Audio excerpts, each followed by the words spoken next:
أعوذ بالله من الشيطان الرجيم. بسم الله الرحمن الرحيم. وقالت اليهود ليست النصارى على شيء، وقالت النصارى ليست اليهود على شيء وهم يتلون الكتاب.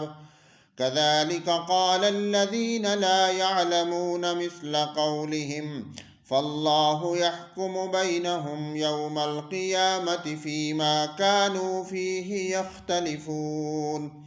ومن نظلم ممن منع مساجد الله أن يذكر فيها اسمه وسعى في خرابها، أولئك ما كان لهم أن يدخلوها إلا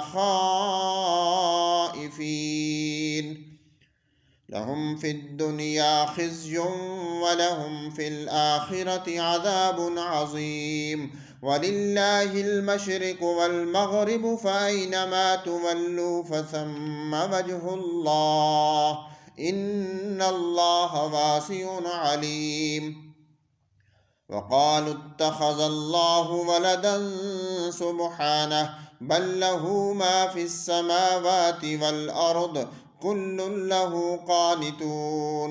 بديع السماوات والأرض، وإذا قضى أمرا فإنما يقول له كن فيكون.